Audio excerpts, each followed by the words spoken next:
Nestes dias, um evento maravilhoso aconteceu no condado de Buckingham, que eu, em primeira instância, ouvi parcialmente de certos amigos, e depois fui mais detalhadamente informado por Stephen, o venerável arquidiácono daquela província. Um certo homem morreu, e de acordo com o costume, pelo nosso honroso esforço de sua esposa e parentela, foi sepultado na véspera da Ascensão do Senhor.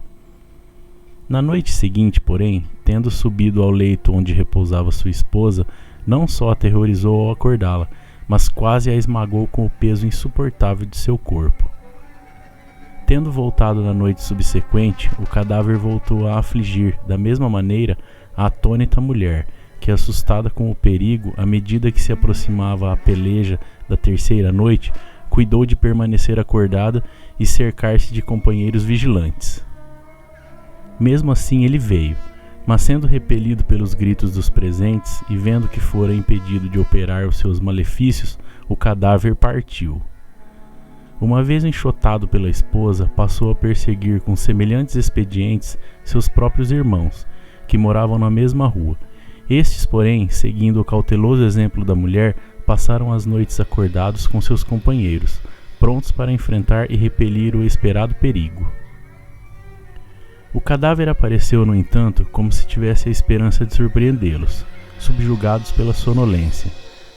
Como, todavia, restou repelido pela cautela e coragem dos vigilantes, o cadáver causou tumulto entre os animais, tanto dentro como fora de casa, com sua selvageria e movimentos incomuns testemunhavam.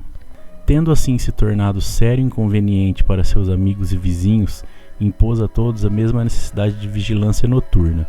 Naquela mesma rua, uma vigilância geral era mantida em cada casa, cada um temendo sua súbita aproximação.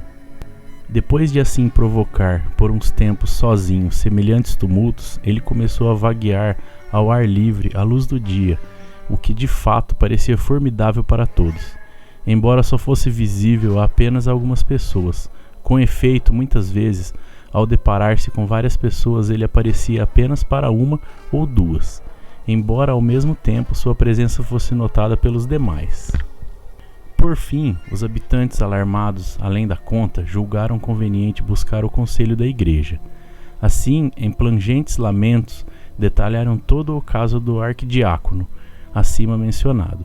Em uma reunião do clero que ele solenemente presidia, imediatamente aquele clérigo relatou por escrito todas as circunstâncias do caso ao venerável bispo de Lincoln, que então residia em Londres, cujo apropriado parecer sobre o assunto tão pouco esclarecido deveria ser aguardado.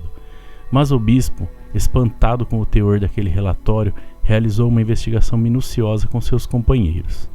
Alguns testemunhos diziam que tais coisas aconteciam a miúde na Inglaterra, e citavam outros frequentes exemplos, para evidenciar que a tranquilidade não poderia ser restaurada ao povo até que o corpo daquele homem miserável fosse desenterrado e queimado.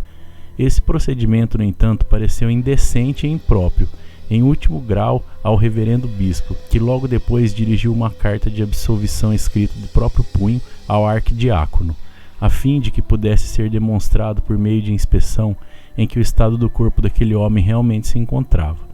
Ordenou assim que seu túmulo fosse aberto e, uma vez colocada a carta sobre o peito, fosse novamente fechado. Aberto o sepulcro, encontraram o cadáver como lá havia sido enterrado. Depois a carta de absolvição foi depositada sobre o seu peito e o sepulcro novamente fechado. Desde então o cadáver nunca mais foi visto vagando, nem lhe permitido infligir aborrecimento ou terror a quem quer que seja.